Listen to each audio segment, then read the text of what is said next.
Hi hello everyone, welcome to YouTube lysis. இன்றைக்கி என்ன ரெசிபினா appam recipe தான் பார்க்க போகிறோம். நான் என்ன ரேஷியோவில் எடுத்திருக்கேன்னா, கால்படி, இது வந்து கால்படி உலக்கு, கால்படி பச்சரிசி, கால்படி இட்லி அரிசி, அந்த மாதிரி ரேஷியோவில் எடுத்திருக்கேன். 100 உலக்கில் ஒரு உலக்கு உளுந்து எடுத்திருக்கேன். ஃபஸ்ட்டு கால்படி பச்சரிசி போட்டுட்டேன். இப்போ கால்படி வந்துட்டு இட்லி அரிசி கலந்துட்டேன். அதுக்கப்புறமா இது 100 உலக்கு, இந்த 100 உலக்கு நிறைய ஒரு உலக்கு உளுத்தம்பருப்பு, இதில் ஒரு உலக்கு உளுத்தம்பருப்பு அது கூடவே ஆட் பண்ணி, சில பேர் வந்து தனியாக ஊற வைப்பாங்க. ஆனால் நான் வந்து எல்லாத்தையும் ஒன்றா தான் ஊற வைப்பேன். இப்போ கொஞ்சமாக 1 டீஸ்பூன் கூட வச்சுக்கலாம், அந்தளவுக்கு வெந்தயம் அது கூட ஆட் பண்ணி எல்லாத்தையும் நல்லா 4-5 தடவை கழுவிட்டு, அதுக்கப்புறமா நல்ல தண்ணியில் ஒரு 3 ஹவர்ஸ் நல்லா ஊற வச்சிடணும். ஊற வச்சு அரைச்சி எடுத்து உப்பு போடாமல் தான் நான் வைப்பேன். உப்பு போடாமல் கலந்து வச்சுட்டு அடுத்த நாள் காலையில் எடுத்து பார்க்கும்போது அப்போ தான் நான் உப்பு போட்டு கலந்துப்பேன். ஏன்னா ரொம்ப புளிச்சு போயிடும் ஆப்பத்துக்கு, அப்படிங்கிறதுனால உப்பு போடாமல் தான் வைக்கணும். இது நான் மறுநாள் காலையில் வந்துட்டு உப்பு போட்டு நல்லா கலந்துட்டு இனிப்பு ஆப்பத்துக்கு வந்து தனியாக எடுத்துக்கிறேன். நம்மளுக்கு தேவையான அளவு தனியாக எடுத்துக்கலாம். இப்போ நான் போட்ட ரேஷியோ இருக்கு இல்லையா, அதில் வந்து நீங்கள் வந்து ஆள் நிறைய இருந்தால், இப்போ நாங்கள் 3 பேர் 4 பேருங்கிறதுனால இந்த ரேஷியோ. இதுவே நீங்கள் ஆள் நிறைய இருந்ததுன்னா, வீட்டில் வந்து மெம்பர்ஸ் நிறையா இருந்தாங்கனாக்கா நீங்கள் அதை வந்து டபுளாவோ ட்ரிபிளாவோ ஜாஸ்தி பண்ணிக்கலாம் அந்த ரேஷியோவை. அந்த ரேஷியோவில் போட்டிங்கன்னா ரொம்ப சாஃப்டாக சூப்பராக வரும் மாவு. அதெல்லாம் அரைச்சி எடுத்துகிட்டு இனிப்புக்கு தனியாக எடுத்து வச்சுட்டு, இப்போது வந்து உரப்பு ஆப்பத்துக்கு வந்து என்ன பண்ணுறேன்னா, நல்ல ஒரு கைப்பிடி அளவுக்கு சின்ன வெங்காயம் உரித்து அதை நல்லா சாப்பரில் போட்டு சாப் பண்ணி எடுத்துகிட்டேன். அதே மாதிரி 4-5 பச்சை மிளகா அதை கூடவே சாப் பண்ணி எடுத்துக்கிட்டேன். இப்போது ஒரு கடாயை வச்சு 2-3 டேபிள் ஸ்பூன் கடலெண்ணெய் ஊற்றி, நம்மளுக்கு இதுக்கு கொஞ்சம் கடுகு உளுந்து பருப்பு கொஞ்சம் கூடவே போடணும்.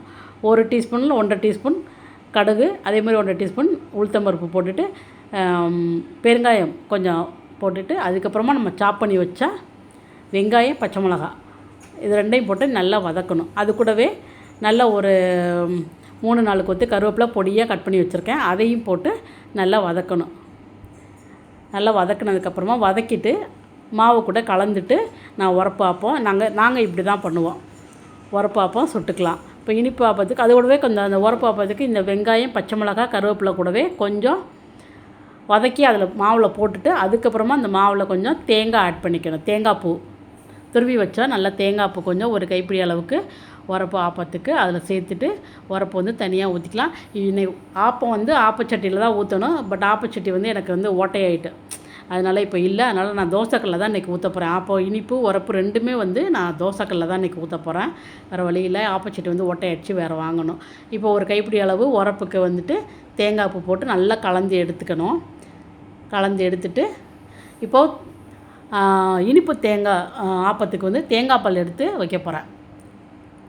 நல்லா ஒரு தேங்காய் எடுத்து துருவி, ஒரு முழு தேங்காயும் எடுத்து நல்லா துருவி தேங்காய் பால் எடுத்து வச்சுக்க போகிறேன். இப்போ இது நல்லா உரப்பு கலந்து வச்சுட்டு இப்போது இனிப்புக்கு தேங்காய் பால் எடுக்க போகிறேன்.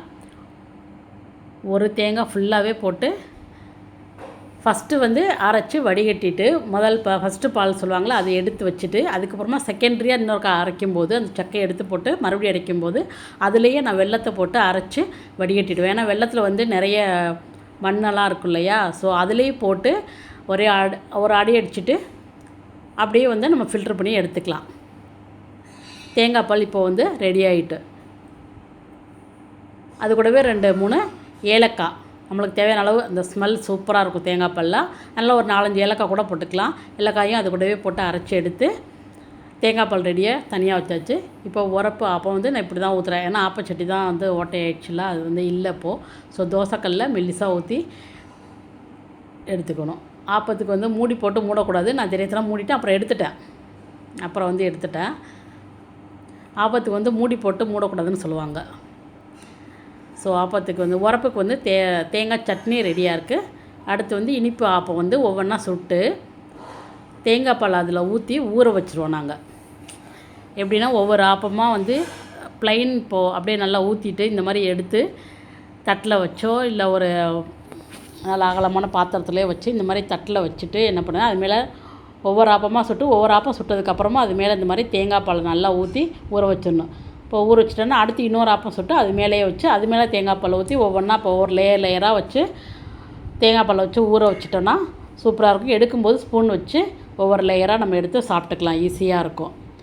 ஸோ இன்றைக்கி வந்து இப்படி தான் நான் வந்து உரப்பு இனிப்பு ஆப்பம் வந்து சுட்டேன் நான்.